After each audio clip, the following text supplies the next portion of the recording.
So, maybe it's a little bit egotistical, but I assume most people, if you came here tonight to hear me speak, you probably know my story. So I don't need to give like a big, long, detailed account of why I did what I did, but I do want to just give a little bit of a summary about it. So first of all, sometimes people quite often, they think that I was directly one of the Prime Minister's bodyguards, which that I was not. Like Emmanuel said, I was on the emergency response team, but I did spend a lot of time helping protect him. It started when Stephen Harper was still Prime Minister, and then of course Justin Trudeau took over. So I wasn't ever directly in close contact with him, so I don't have any like juicy secrets if that's what you're wanting to know. But I did actively support protecting him both in Canada and abroad in some foreign countries. So that's my role was on ERT versus his bodyguards are PMPD. So that's the Prime Minister's Protection Detail. So that's the suit and tie with the thing in the ear, looks like the Secret Service from the movies. And I don't know where this began, but during the Public Order Emergency Commission, they started referring to me as a former sniper and intelligence officer. And I don't know where the intelligence officer thing ever came from. I think that was just made up by the OPP, but it helps kind of helps my resume, so I'll take it.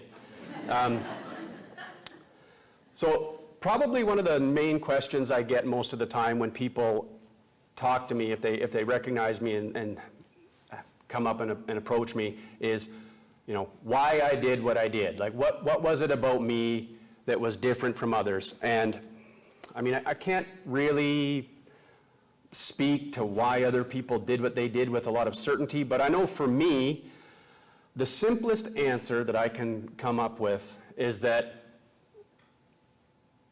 as a police officer, your number one priority is to protect and preserve life.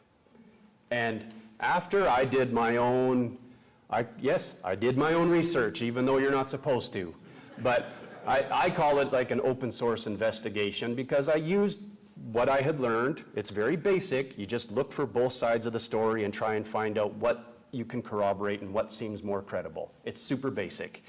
But I did. And I came to, in cop lingo, RPG, or reasonable and probable grounds, to believe that criminal offenses were being committed by the government against the people of Canada, including me and my family.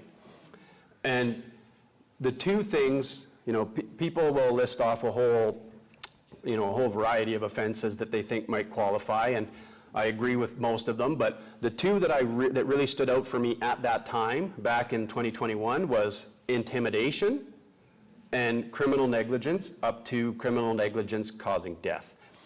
And if you read the criminal code section of criminal negligence, there's a subsection in there, which I can actually read for you, that deals with, one moment please.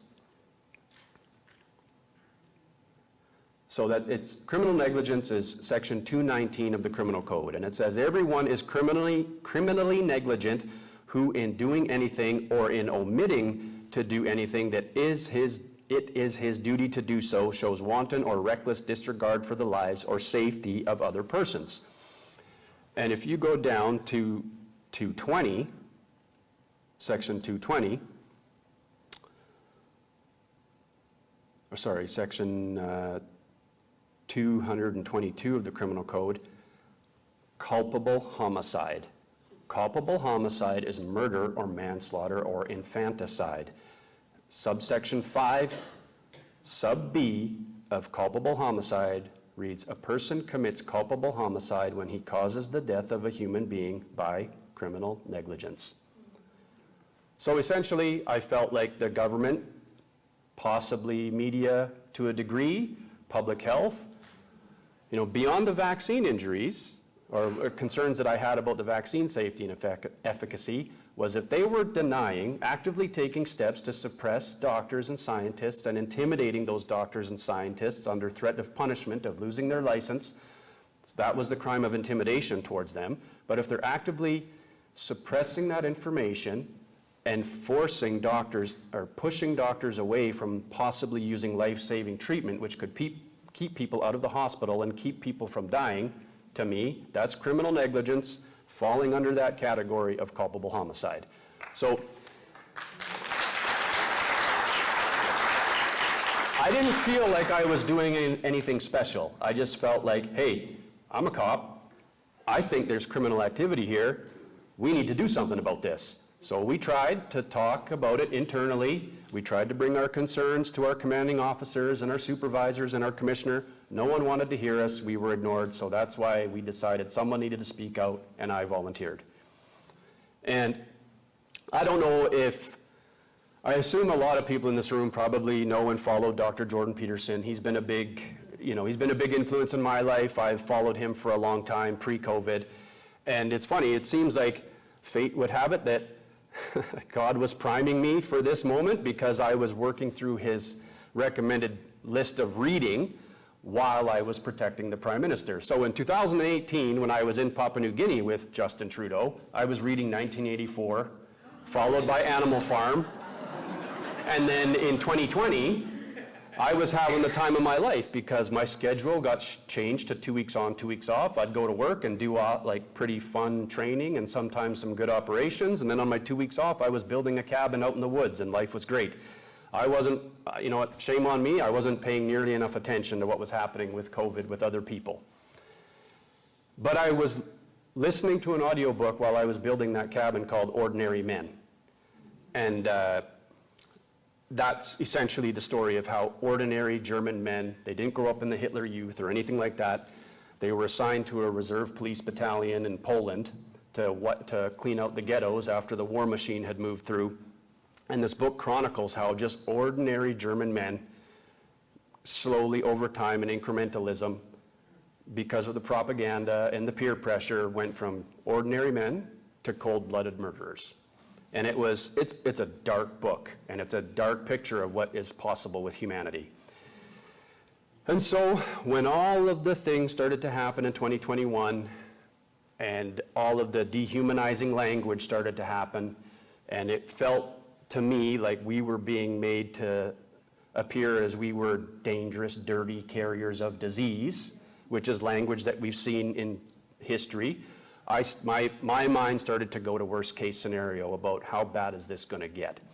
And I think just recently, if you've been on social media, a video surfaced from back then where this pregnant mother she's even wearing a mask, and she's with her, I think like 3 or 4 little kids at a hockey rink in Ontario, and the OPP is dragging her out of the hockey rink and arresting her just because she wanted to watch her kids play hockey, and I believe they even had rented the arena because she failed to show her vax pass to the staff. She failed to show her papers, and that was a dark moment for me. And I remember I was, right around that time, I was out at the cabin working on it, and I was up on a piece of scaffolding, and I remember thinking to myself, is my team going to come for me one day? And I kind of stopped, and I was like, okay, you're overreacting. And I was like, no, they'll send the OPP because it's not a conflict of interest. And when I had those thoughts, I was like, oh my God, like, I'm a trained cop, I'm an insider, I'm one of the boys, I'm on the team, right? These guys are like my brothers. And I thought, if this is how I'm feeling, how are other people feeling? How are normal people, like civilians that aren't in the inner circle, how are they feeling if this is what's going through my head? So I spoke out. Probably you've seen some of the interviews I did. And ultimately, I knew that as soon as I decided to go public, that my career with the RCMP was probably done. And so I talked to people that I trusted, including my dad, former member, my older brothers. Only one remains in the RCMP, but all 4 of us were cops. And so I was speaking to all of them, and we all came to the agreement that they're going to bring the hammer on you. So I decided to pull the pin, resign, and try and salvage what I could and move on with my life. And then, I'll be honest, my wife and I were coming up with an exit strategy. Like, okay, if this continues to degenerate to a point where we no longer feel safe in Canada, where are we going? Because we have 3 young kids, and I no longer have any ability to defend them against like a tyrannical state. So we were thinking, okay, resign in December, we'll have Christmas, we'll list the house, get back to Alberta because that's where our family is, and then we'll make a plan from there. Well, January 2022, the Freedom Convoy rolls to town. And I remember thinking, like, it was bittersweet for me because I was so happy and I was so grateful that those truckers stood up and did what they did. But I remember thinking this should have been cops. This should have been the police who did this. It shouldn't have had to fall.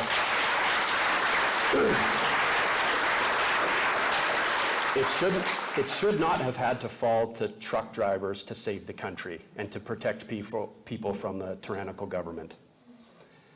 So I just always have to give a major acknowledgement to the people who came, to the people who supported, and to the truck drivers who led that freedom convoy, because I genuinely believe that we were heading towards quarantine camps, possibly worse, if it wasn't for them putting a stop to things.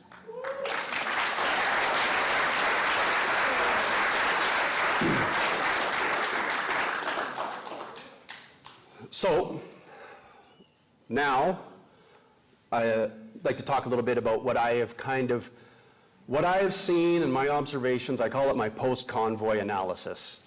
And I'm not just speaking about the convoy, but just what we've seen in general in Canada from our government and from the media and even from the population, is that, number one, I don't think, I get triggered pretty often about things that I see that make zero sense to me and is blatantly hypocritical. But I think that's because I've only just recently finally come to accept that truth, evidence, and the law do not factor into the equation with our current government decision and policy making. And when they are confronted with evidence that contradicts their position, they just stick to the talking points. They just regurgitate the talking points over and over and over again because they don't care. They don't care about the truth and they don't care about the law. They're going to try and push what they want to push on us, and they don't care if it's truthful or lawful. And all that they care about is, can they control the public opinion? Because if they can control the mass of the public opinion, then they feel like they can get away with whatever they want. The propaganda has been very effective, although I do think its effectiveness is declining. I do think that there does seem to be, and we discussed it, like a mass awakening happening. And I think one of, like, a very clear measurable indicator of that is the very low booster uptake after the primary series.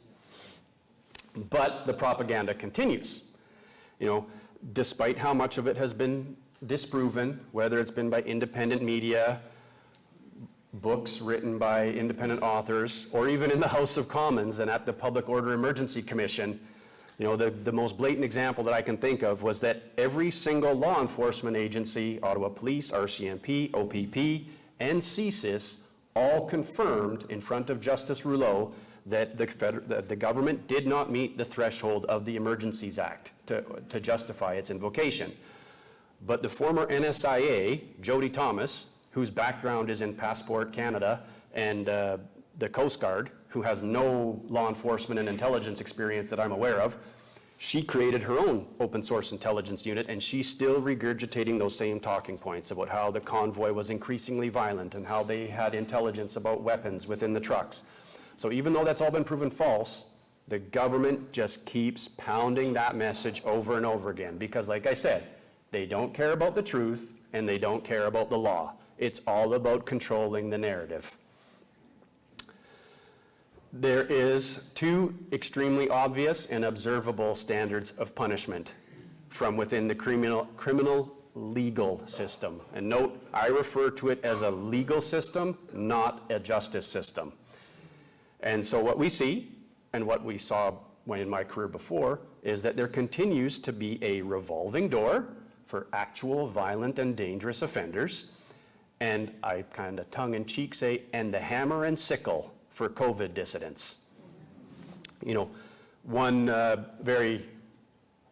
example that is very egregious to me and based on my own personal experiences, when I was in Mayo, Yukon, I had a file where one guy that I dealt with, he had over 80 criminal convictions on his record. Some of them were very serious, like including attempted murder on his brother.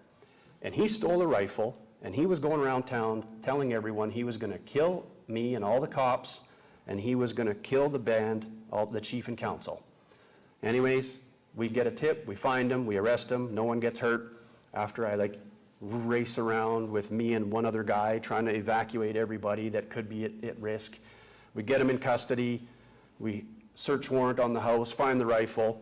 He's on a lifetime prohib from owning or ever having a firearm because of his violent past.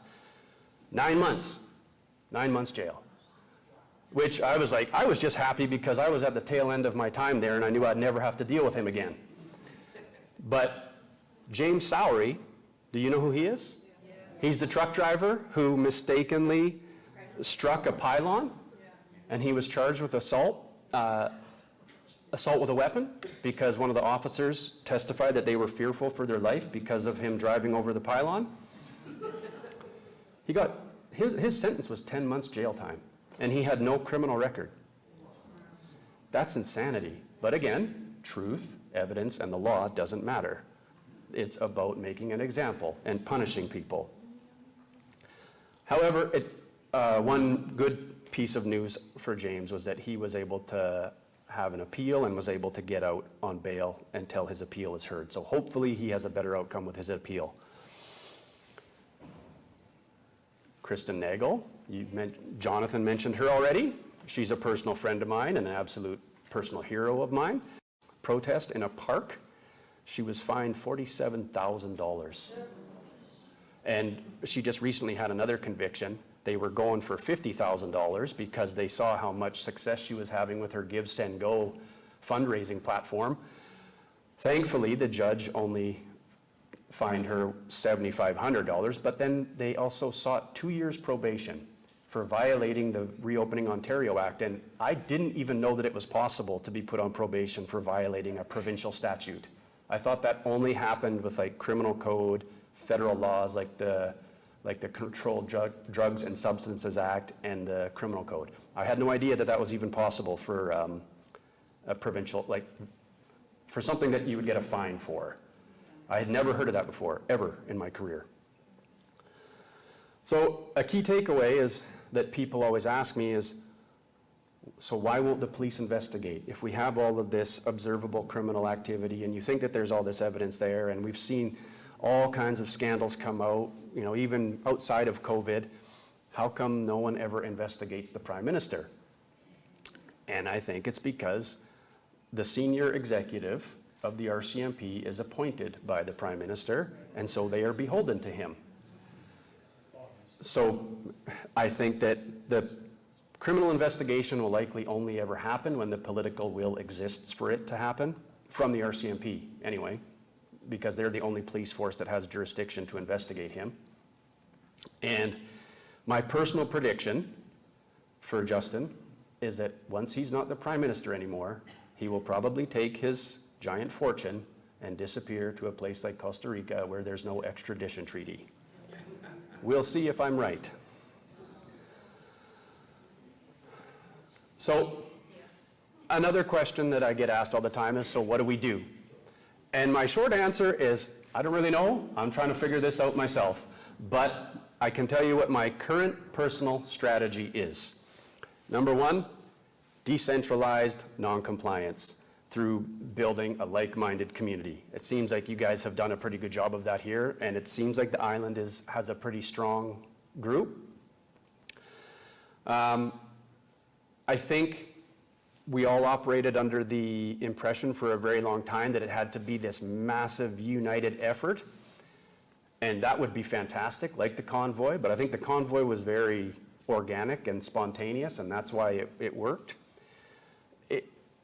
I don't think it necessarily has to be a giant national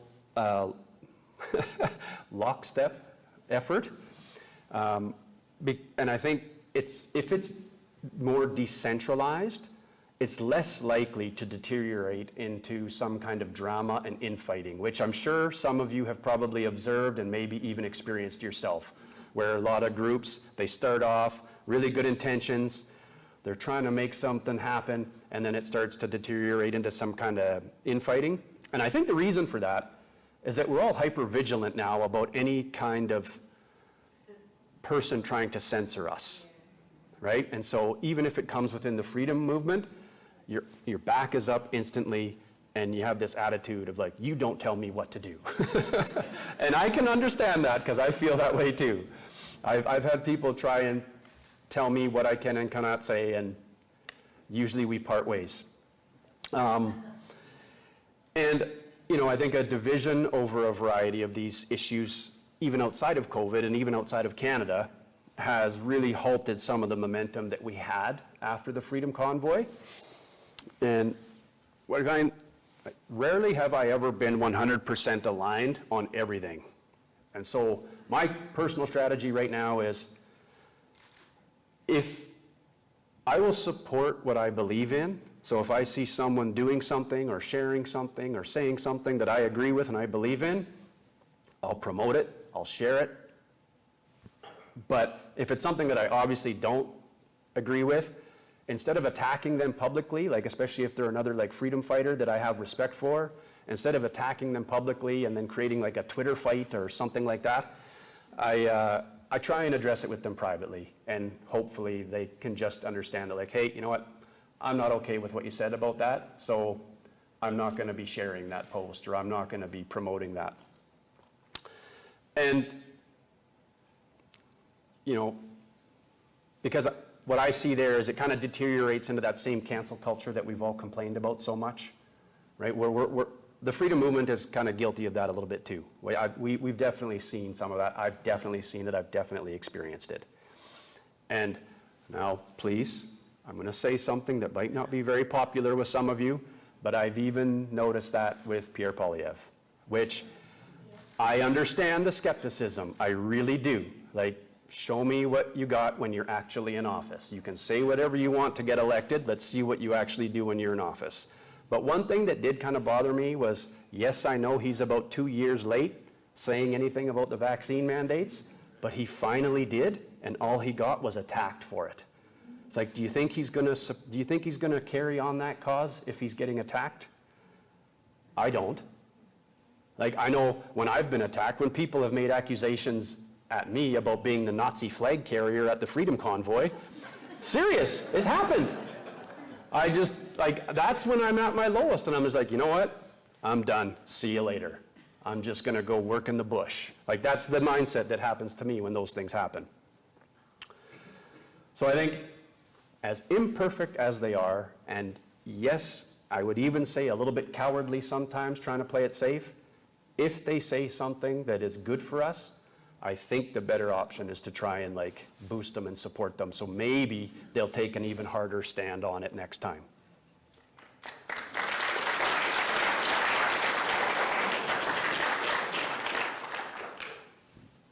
My goal is to try and be as independent from the big systems as I can without becoming like a total off-grid hermit, although that would be very appealing for someone like me, but I don't think it would be very appealing for my 3 kids. So one of those big things is financial independence. Obviously, I had my bank accounts frozen. It was not a very good feeling. I had no idea when they were going to release it and how I was going to make things work, because I was totally at the whim of the federal government. And I actually thank God that so many people made a run on the bank, because I'm pretty confident the bank run was what made the bankers pressure the government to drop the Emergencies Act. So I don't know what you have for options here in BC. I'm sure there's credit unions. I don't know how like-minded they would be, but we're lucky in Alberta to have the Bow Valley Credit Union. That's who we've moved with, and they're strong believers in freedom of choice. They refuse to mandate anything for their employees. They said that's not our business. They refuse to freeze bank accounts without a court order from a judge, and they're self-funded. As a credit union, they're self-funded, they're asset-backed. In Alberta, 100% of deposits are guaranteed, and they are opposed to open banking. And I don't know if you've ever heard of that. Have you heard of open banking? Okay, I hadn't either until I heard Brett Oland from the Bow Valley Credit Union discuss it. And he said, everyone is so concerned about CBDCs. He said, they don't need a CBDC if they get what they want with open banking. And essentially, the summary of it is it's a stepping stone to a banking digital ID and fund tracking for all of your purchase. If you sign up for open banking and give them access to all of your banking information, I don't think many of you will, but this is stuff that you never hear about. And it's all siphoned through government agencies. So the government will be able to see all of your transactions. And they're bringing it in under Bill 15, which is connected to another bill. So that Bill 15 is Climate Risk Mitigation Bill, and it has to do with banking. Serious. And he said, it kind of sounds benign, but what's underneath that you might not have heard about before is Bill S-243. And basically what that is a guidance to the big banks about a new lending criteria that businesses have to make or have to meet in order to secure financing. So it's meant to snuff out certain industries like oil and gas businesses. Because, for example, if you're an oil and gas business and you're going to the bank looking for financing, Brett told me you need a 1,250% increase in available capital required for the loan approval. So they're deliberately trying to make it unaffordable for some of these businesses to even get a start or to continue expanding or operating. I don't know if any of you know about Barter Pay or Barter It. I've met the couple that created it. They're amazing. Their story is amazing, especially if you want to look up the Freedom Falcons. They created their own hockey league for all the unvaccinated players so that they could still play hockey down in Ontario. They are an incredible couple. I really encourage you to check them out. It's on Instagram. That's where I know I can find their information. Barter Pay and Barter It. They're phenomenal, and they are amazing people. So, like I said earlier, ultimately, my goal is to try and make the pushers of this utopian global agenda as irrelevant in my life for as long as possible. Ultimately, I'm trying to break free. I'm trying to stay as calm and collected as I can, and hopefully they will leave me alone. Political solution. Again, I know this is another contentious topic, and I don't have any real answer other than I know it's easy to be disillusioned because I am too. But the controlling totalitarians have penetrated the government just like they said they would, and they have. They've penetrated the media and all the big institutions. And so the only way I can think that would be a peaceful resolution to getting our country back is we need to do the same thing. We need to take all of those institutions back over, and it's going to take time and it's going to take a lot of energy. But I know myself, I'm 100% guilty of this. If I would have spent all the time I've spent mindlessly scrolling on social media, if I would have spent that time focused on being civically engaged, maybe I could have made a difference. Now, one of the last topics is how I'm trying to move on while remaining part of the resistance, so to speak. So this isn't really about policing or evidence. This is more about my mental and physical health. So I have a big focus right now on physical, mental, emotional, and spiritual health. And what I boil that down to is strength. How can I be strong? I need to make myself as strong as possible, because when you're strong, you're not afraid. And in all of those areas, I feel like I was at my peak anyway, maybe not the spiritual, but physical and mental health strength. I was at my peak pre-mandates. Even though I was getting older, I was getting faster and stronger and faster and stronger. And I let that all go with the mandates and fighting the mandates, because I let it all go and I put it on the back burner, and under the excuse that I was doing something that needed my time and attention. It was more urgent. And that was probably true. However, now I'm playing catch up. I have to try and regain all the territory that I've lost instead of advancing what I already had. I'm not as capable as I was before. So like if you think, like if worst case scenario happened and someone came for my family, well, I'm not as strong and as fast and as capable and as sharp as I was before. And that bothers me. I'm less dangerous now than I was before. And I definitely burned out faster. If I would have kept my mental and physical health in top shape, I probably could have fought harder for longer, and I would have avoided burnout as fast as I did. So I could have been a more effective resistance fighter if I would have taken care of myself.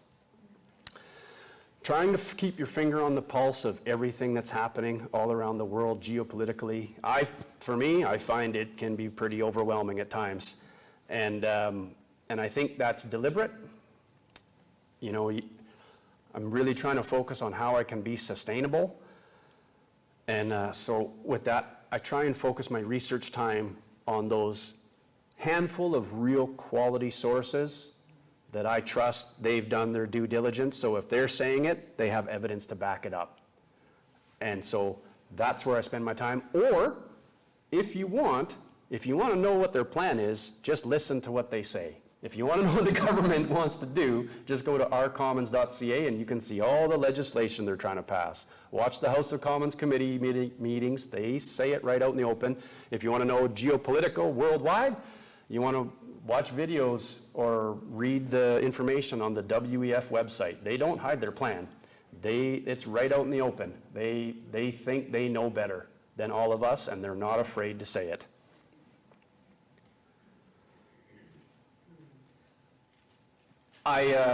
For a while, I toyed with my own idea of like, okay, this has been a psychological warfare against us as the citizens, you know, propaganda being the most effective tool.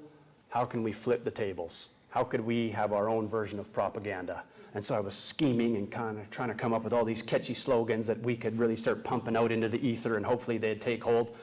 And then I was in Washington, D.C., and do you know who Matthias Desmet is? The psychology of totalitarianism, mass formation guy. He said, you can't do that. And I was like, damn it. Pardon my language. He said, the best thing to do is to just keep telling the sincere truth. And I was like, okay, that's easier. But I recognize, and we'd had this discussion, not everybody wants to hear everything I have to say. And so I have to be strategic, but I don't self-censor, ever. I made a commitment to myself that I will never let a lie linger. If I hear something that I strongly disagree with and I believe to be untrue, I will address it. I'll try and be calm and as polite as I can, but I will not just sit there and nod my head and go along with a lie. I did that for too much of my life, and I will never do that again.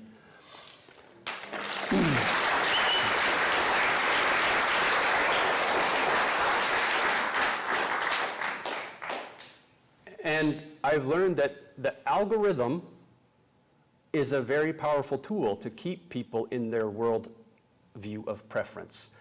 And I'll give you an example of this, and this comes from my own family, and God bless her, I love her. You know, we've made different choices. She might not agree with me about everything, but we made the decision that we were not going to let our difference on COVID destroy our relationship as siblings. So I'm fortunate that way.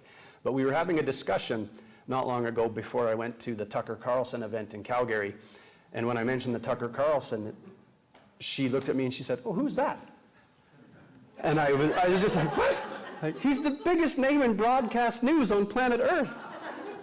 But then it clicked. I was like, oh, I see. The algorithm feeds me all the Tucker stuff and people and similar like-minded content. And she probably is just consuming content that has to do with like her favorite sitcoms and stuff like that. And I'm not disparaging that. It's just we live in a different world. Her world is comfortable, and she has made herself, her and her family have made themselves a good life, and she doesn't want that to be disrupted. But slowly I will try and trickle things in if it comes up in conversation. So I mean, like, I don't want to make people feel stupid, right? Because she's not. She's not. She's very intelligent. She's very competent. She's excellent at her job. She's an amazing mother, and she's an awesome sister. So something that I heard recently, which really resonated with me, on this journey of like trying to figure out, okay, how to move on, how to forgive, was sometimes it's more important to maintain the relationship than it is to prove that you're right. I recognize that the confusion and the blatant hypocrisy and the gaslighting, but I see that now after learning about psychological warfare and manipulation, is that's all deliberate. So every time you see something that the Prime Minister says or Freeland or someone like them says, and it just boils you because you just know it's not true and you know that they're just blatantly being hypocritical, that's by design.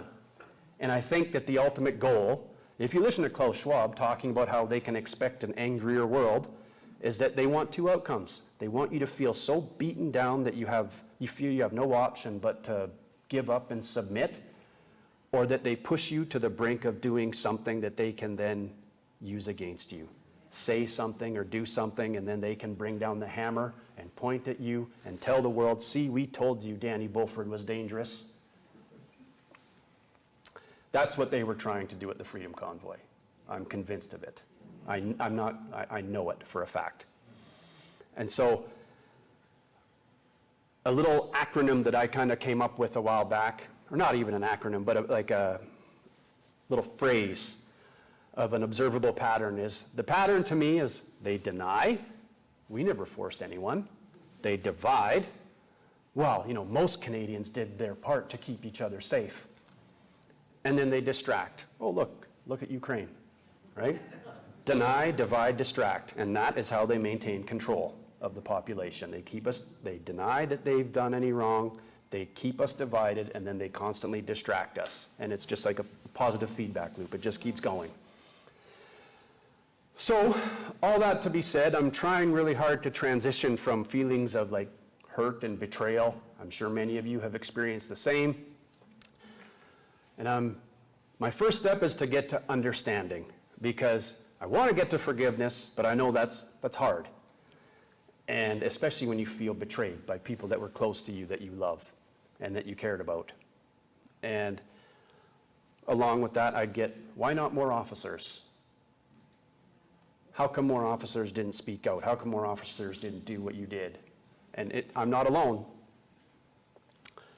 And what I've come to learn is there's a pattern with whistleblowers. Every single one of them gets crushed. No, I don't think I have come across a single story of a whistleblower where they were validated and celebrated without going through like decades of reputation and financial ruin first. Like even, you guys know who Frank Serpico is? He's like a famous New York police detective who exposed deep, deep corruption. Al Pacino played him in a movie called Serpico. It's an incredible story. And 50 years after he exposed the corruption, he was finally recognized by the NYPD. 50 years. He was in his 80s by that time. And he even got shot in the face. He got set up by his own officers to get shot, and he managed to survive. So, whistleblower protection exists only on paper. It doesn't actually exist. And so I'm kind of slowly coming to the realization why more people are hesitant to speak out. Because it's hard.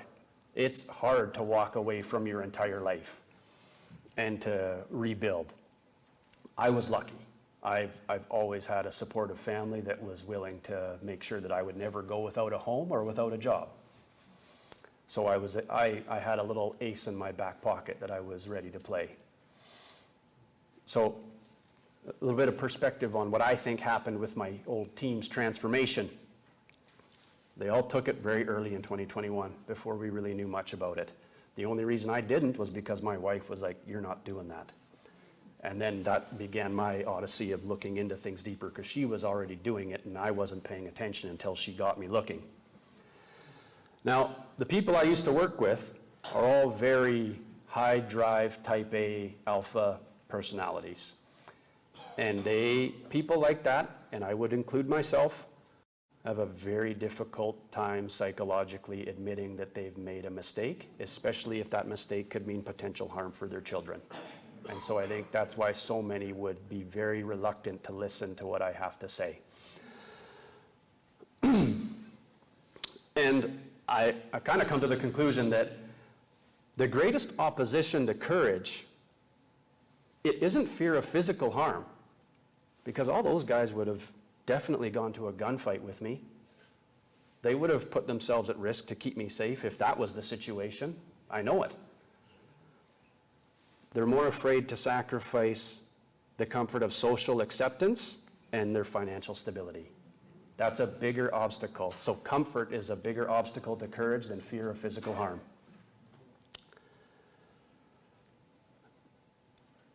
And one other thing that I recently experienced, like just within the last couple days, which I kind of was another little check mark in my mind about how it seems like so many people have just moved on and want to act like nothing has happened.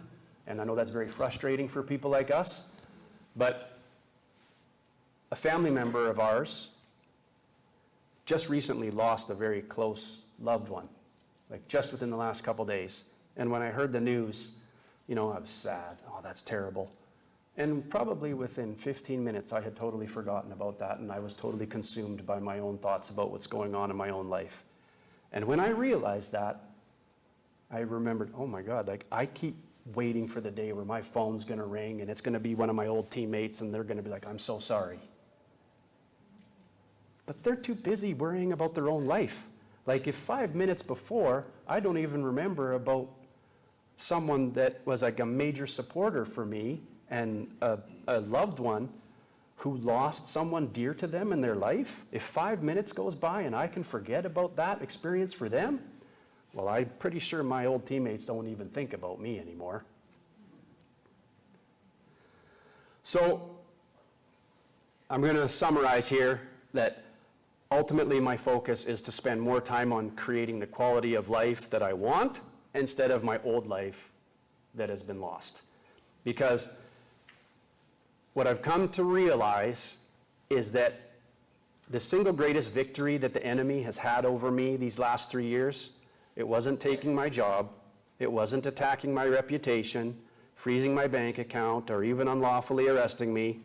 It was occupying all of my time and energy for 3 years while my kids needed their dad. And I've been so angry and depressed at times that it's been a real forced effort to experience joy with my kids. And my oldest daughter went from 10 to 13 in that time, in that chaotic time of our life.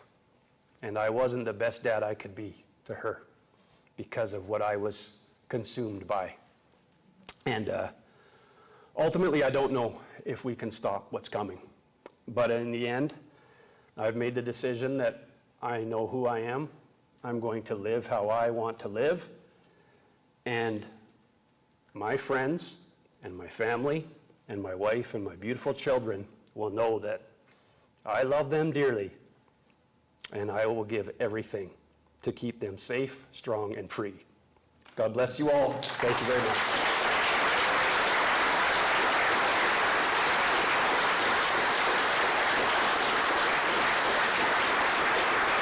What did you notice was the biggest sort of like lie the media was telling about what was going on of the 5,000 lies? Oh, there's a lot. I think in general that it was dangerous, that it was dangerous and potential violence and that citizens were being harassed. I didn't witness any of that. And in fact, the only thing I ever heard about was one person trying to take someone's mask off. And as far as I know, the person who was wearing the mask just walked across the street and kept going, and that was pretty much the end of it.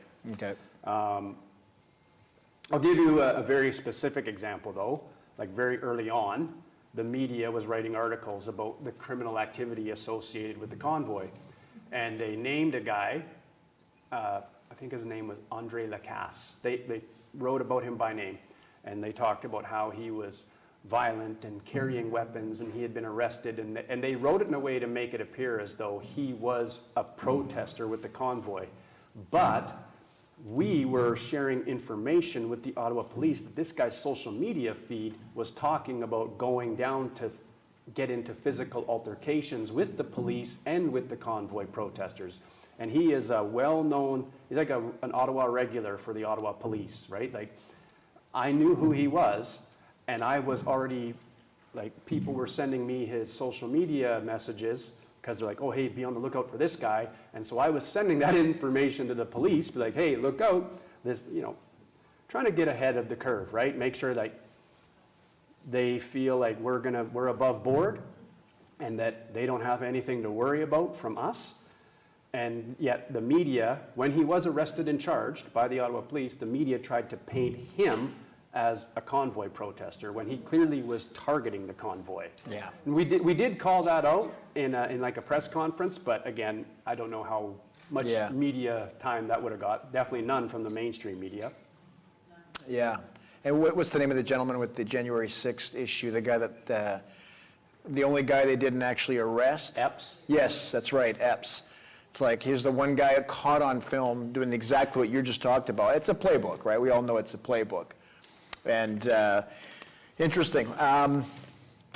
What advice would you have for law enforcement officers today in regards to peacefully resisting the unlawful commands from their superiors?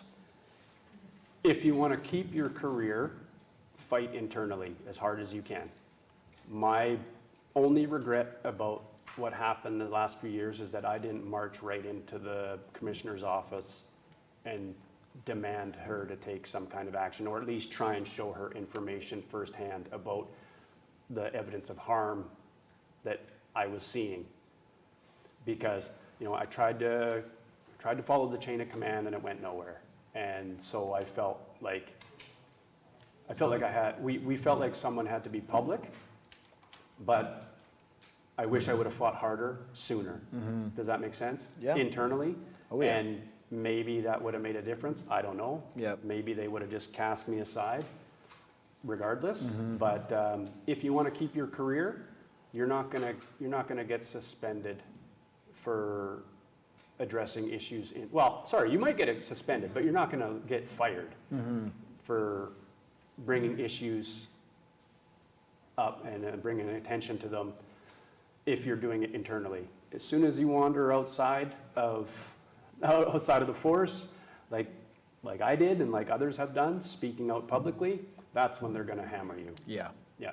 Yeah, and I completely agree. I mean, I've always said that had 15 to 20% of churches, for example, decided they were going to stay open during the lockdowns, it would have died on the vine. Mm-hmm. I guarantee you. I mean, we saw it was no coincidence that right after during the trucker convoy, one provincial health officer after another across Canada started easing up. 100%. Yeah. Making sure to tell us that it wasn't nothing to do. Convoy. No, nothing to do with it. It just happened during and immediately after the trucker convoy. A convoy, we said, was a major event, Yeah. which had nothing to do with it. It was actually a minor event, after all, right? And then I think also, I mean, that we know now it's a lie when they first said that majority of the money coming into the GoFundMe supporting the trucker convoys came from the U.S. Or Russia. Okay, there you go, even worse. Turns out it was like over 90% homegrown cash. Yeah, and Barry McKillop, the deputy director of intelligence for FinTrack, like that's like the intel agency that they track like money laundering and terrorism financing, said twice, there's no evidence of what they're saying.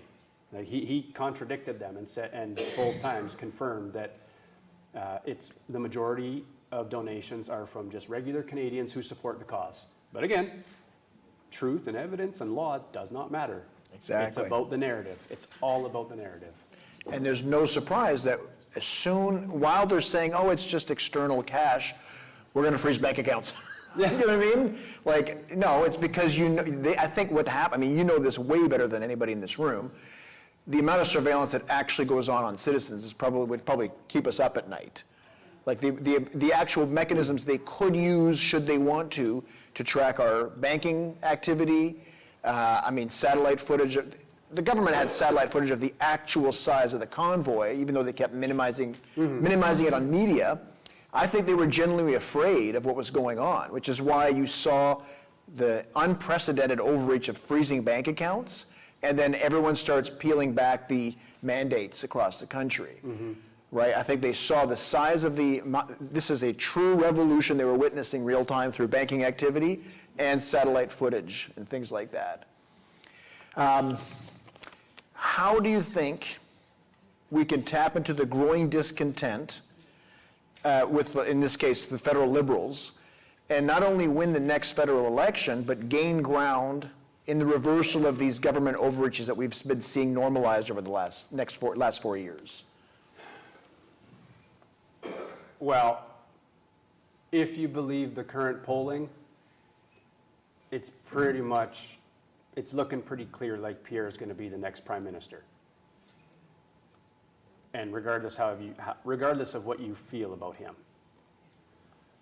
So I think if you want your voice to be heard, you need to get involved and you need to be communicating with them, because that is how they make decisions. It's all based on what they think public opinion is. Like I'm convinced that Justin Trudeau brought in the vaccine mandate and the vaccine passport because someone was telling him, poll numbers show that people support this, and if you do it right now, it can be like your wedge issue for your snap election. That's what I think. Yeah. So, the only thing we can do really is get involved politically. Like I've been learning. I'm not very knowledgeable about it because I was pretty, I voted a certain way most of my life, but I was never really heavily involved. I kind of thought that the cycle just went, and people get tired of the conservatives and the liberals come in. People get tired of the liberals and the conservatives come in. But if we just continue to let them push an agenda that's all based on lies, there's only one way this goes, and it's worse. Yep. Yeah. And I agree with what you said during your speech. Telling the plain truth, if more of us, we were talking about it upstairs, first 2 shots, at least in BC, was an 87% compliance rate. Well, that's an IQ test and a courage test the government handed out, and we thought, well, we're doing great. There's a lot more money to be made from these vaccines. Let's go for a 3rd and a 4th shot. And then the compliance dropped in BC to like 17%. And then they start being real quiet, about the numbers. The people, even with our authoritarian government, we still have the power. So meetings like this, people like Daniel, this is where it starts. And we're both men of faith. We can't control anything, but all you can control is your actions. And you're doing the only thing you can do. And look at, everyone in the freedom movement knows who you are. You're having an impact further than you realize. And if each one of you in here getting this information, you will in the next 18 months or less have a moment of courage. C.S. Lewis said, courage is every single virtue at its testing point. Without courage, you have no virtue except by accident. So when we get inspired by someone like Daniel, but then take that inspiration and bring it up at the right time, because you're going to have a moment of decision in the next short while, and we need to take that and move forward, right?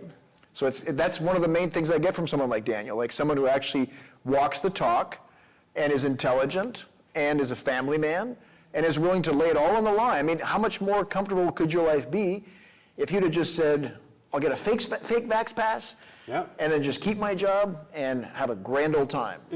That thought briefly went through my mind, but I just knew, I'm like, no, that's a lie. That's a lie. And I knew that I would feel like a coward, right? I knew that if I said nothing and did nothing, when I believed that the government was complicit in Canadians dying, that I would be a coward as a police officer. Yeah, a man of integrity. I'm curious.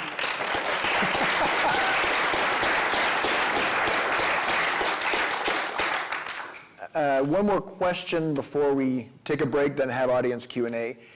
You'd said that you're taking care of your spiritual health. Mm-hmm. Can you tell me how? Okay, well, so I grew up in the church. I grew up Catholic. I don't remember really learning a lot about God as a little kid, other than like I would go to church and I knew I just had to sit there and be good. But my mom and dad have always been devout believers. And my grandma, it fell away from that most of my adult life. There was a period of time when I was posted up in Mayo that I started going back to church again, and there was something missing, and I was looking. And the couple that ran the church that lived in the rectory up there, they were amazing, and so they were a draw. And then, of course, I moved to Ottawa and kind of totally fell off the rails again. Like, not in like a behavioral way of falling off the rails, but just like neglecting it, right? And I'm sure a lot of you have experienced this, especially these last few years. But there has been a lot of unexplained synchronicities, you could say, like the exact right people you need at your life at the exact right moment that have made a big difference in how you were able to weather this storm. That has happened to me over and over and over again. And one of the biggest ones, not one of, the biggest one for me and my family was Rob and Melissa McKee, who are the pastor and co-pastor at the Vanier Community Bikers Church in Ottawa. I came into contact with Melissa for something completely unrelated to God or church. It was about like freedom stuff.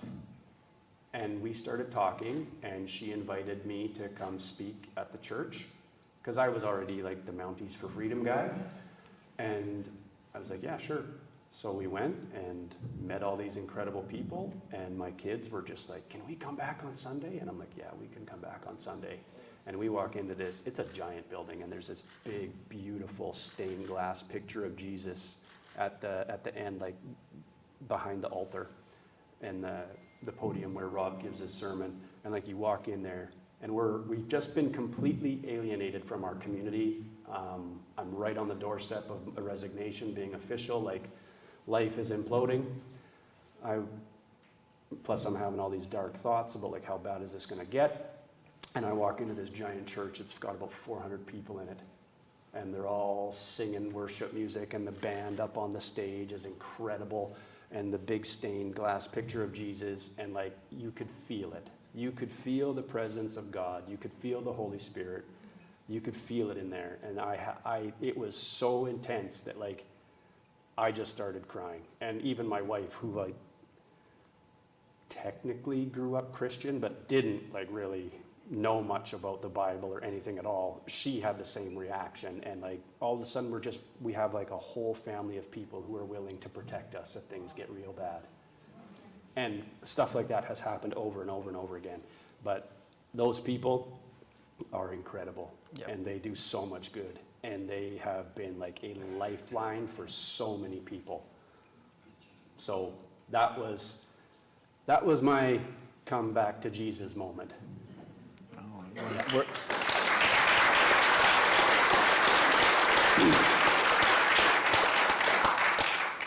Well, before I dismiss us, before the audience, any juicy stories you want to tell us?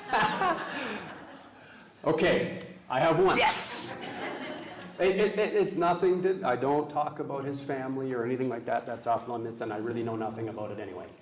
But one day, we're in the motorcade, and we're following him out to the airport, me and the guys I'm in the truck with, and we're all tacked up, all geared up.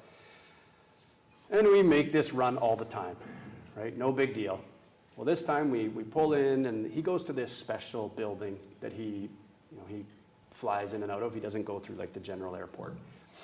And we pull in, and instead of just like driving him up to the plane like we normally would, like the motorcade, they drop him off and he goes into the building.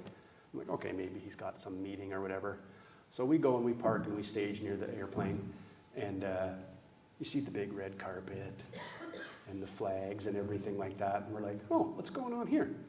And all of his staff is down at like the bottom of the air stairs, and photographer and everything. And out he comes with his like very noticeable swagger strut. And he's walking down the airport and all the pictures are like flashing. And we're all looking around, we're like, there is nobody here. Like, this is all just for show. This is all theater. And so we're kind of chirping him a little bit, in the safety of the truck, of course. And he walks up to the top of the air stairs and he turns around, he's giving the big wave, and we're all looking, we're like, he's waving to exactly 0 people on the arrival or the departures ramp at the Ottawa airport. Like, there's 0 people and he's there giving the big wave. We're like, well, that sums up his time as Prime Minister, doesn't it? Yeah, no kidding.